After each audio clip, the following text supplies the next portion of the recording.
The Russian embassy in the Czech Republic apparently doesn't have great reviews because some people don't like the president. One of those people is actually the city of Prague, and they decided to do something more fun than Google bombing it. They actually decided to rename the street to this, which if we type into Google Translate will confirm that it's actually Ukrainian Hero Street. I think that that's a fun, small way to get back at another government if you feel like doing it, and I also like that they renamed all of the other streets around it just to really send a message without actually saying anything. Indeed, you shouldn't have an issue of Ukrainians being heroes or any of these other political figures, and indeed I figured funny streets and the idea of trolling countries using them is something that I wanted to talk about today because I think most countries actually troll themselves. I mean, a great example of this is the fact that in the South Downs National Park, I don't know if you've been, but probably haven't, we've got the town of Cocking, which has a Bell Lane on it, which I just have to think that they know exactly what they're doing, but the odds are they actually don't. Whereas if we go to Northamptonshire, I don't know if you've ever been, but if you have, I'm sorry, but also if we go to this small town of Raunds nearby, you'll find something that I absolutely love, which is this small street over here. This street is called Titty Ho, as well as two of the streets that come off it, and it means that there is a beautiful location, but it gets even better because there is a company that sells cars on that street, and they are called the Titty Ho Motor Co, and you won't believe it, but they have a much better review score than the Russian embassy in the Czech Republic. Indeed, I think silly place names is something we could go into all day, every day. I literally could make an entire video talking about weird things I found about English place names. For example, there's a suburb of Northampton called Wootton, and in Wootton there is a road that's called London Road, as well as a high street apparently, and then literally just down this same road you can see that there's a Wootton in Bedford as well. I don't know why this is the case.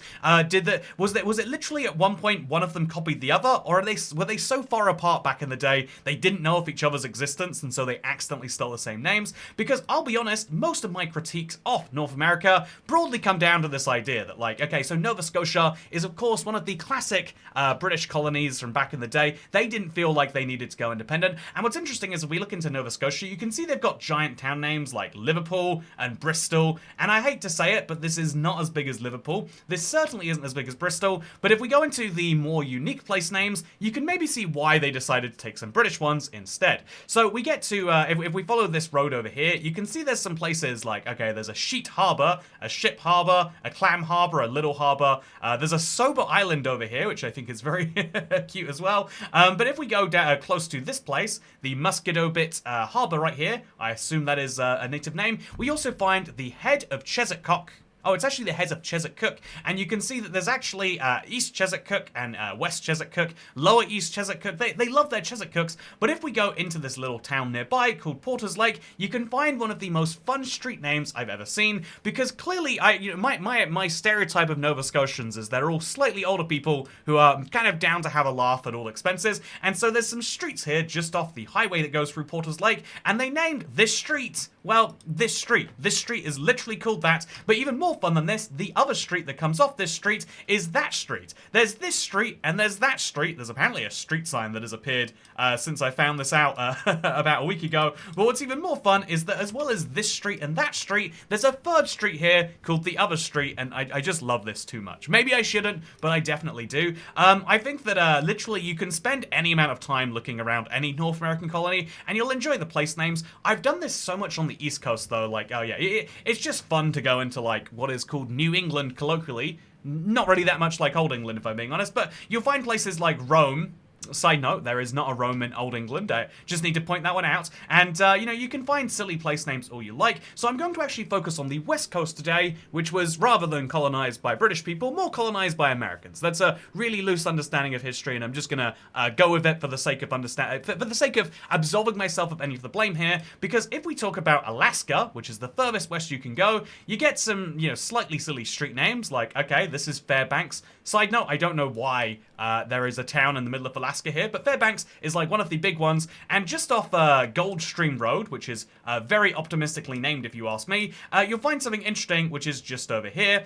So as well as Sunshine Avenue, also very optimistically named, you'll find that there's a street called Yellow Snow Road, and again, I feel like this is that Nova Scotian, you know, when you live in a cold place, oh wow, oh, this is an interesting looking building with a subway sign in it?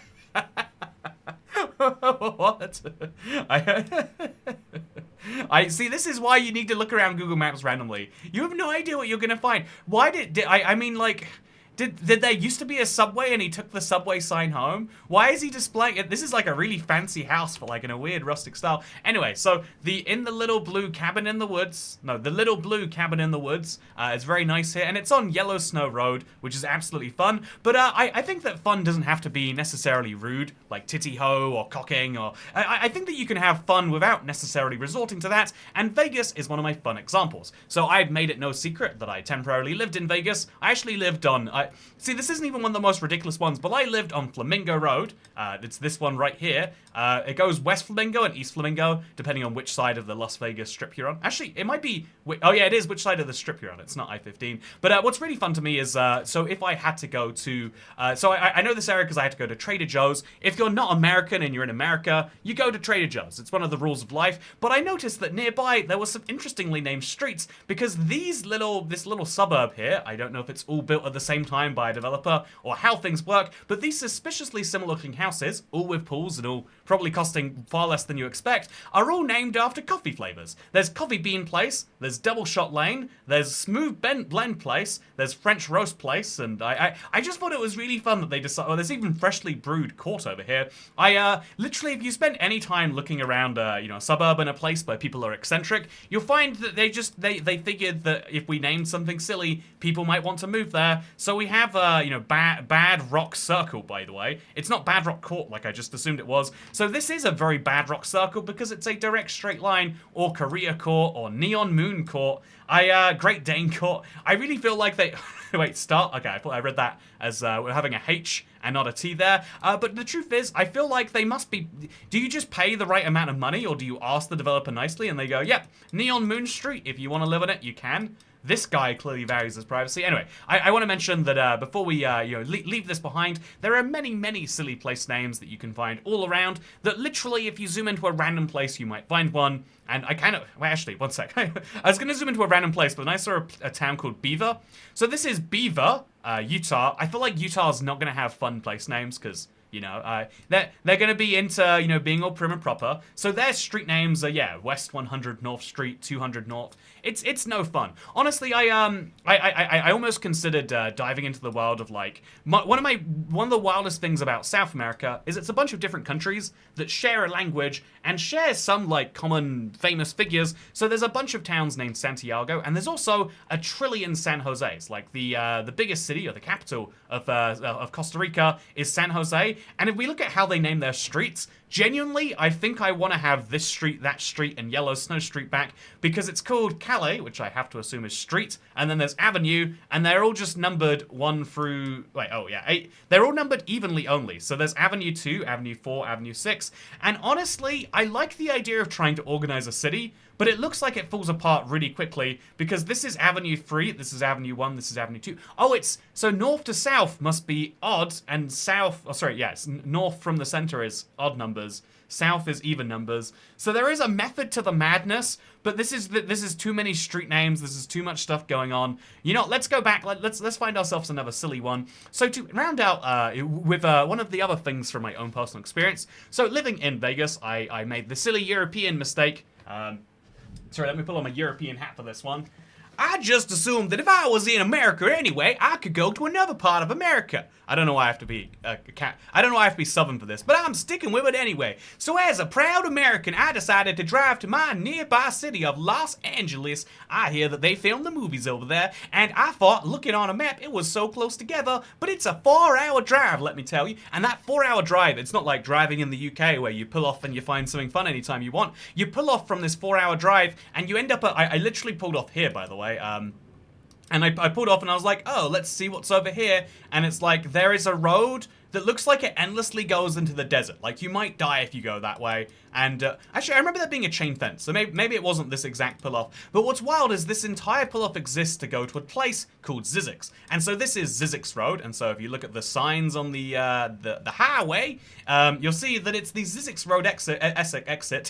It's not the Essex exit, sadly. But if you look right here, you can see, like, oh yeah, there is a road that goes all the way out here, and it's called Zzyzx Road because it goes to Zzyzx, a town which seemingly exists solely to have a university desert study center and a fountain, and that is the entire thing. And what's wild is I posted a picture of this somewhere, and people were like, oh, Zzyzx, I know that place, as if it's like nationally famous, and apparently it is, so again, I'm gonna quote Wikipedia here, it is the lexicographically greatest place name. It is the last in the Latin alphabet for the US board on geographic names, so that's really fun by itself. But apparently also, there's 2 movies that were filmed here. There's Zzyzx and Zzyzx Road, both of which launched in 2006 that involve characters taking advantage of the unpopulated desert area. There are 2, this road and this town literally exists solely to have a silly name, as best I can tell, you know, to be at the bottom of the alphabet, but somehow there are 2 movies after this place? How does that make any sense? I don't know at all. Maybe I should watch this internet TV show, Smarty Pants by Dropout, formerly College Humor, rest in peace by the way. Maybe that's the only way I'll find out. Man, this sounds a bit like paid placement, huh? But what I do want to give some paid placement to is myself. I've been enjoying the little bit of a politics binge we went on because of the election year we've been having in the rest of the world, Canada, Germany, UK, Australia, etc. But it's been a while since we had a little bit of a fun map video, and so I hope you all enjoyed this one because I want to give you some fun map stuff from around the world again, and again, I was gonna be like, you know, we're in a new era of the channel, we're not going back to that, but the truth is we'll probably just have more of these mixed in with everything else, because I'm your favorite British American, and I'll be willing to show you all your favorite places. Like, look at this, right? There's a town called Eads. How do you say that? Is it like Eds, or is it like Eads? You know, Eads wouldn't make any sense. It'd be two E's for Eads, but also Eds doesn't make any sense because you wouldn't need the A. So Eads, maybe? So yeah, I'll go to Eads someday, and I'll see the Kiowa County shop. It's like when you're in Kansas and Iowa, but you can't decide which, but also you're in Colorado. Yeah, Colorado. Anyway, thank you very much for watching. I hope you all enjoyed, and I'll see you next time.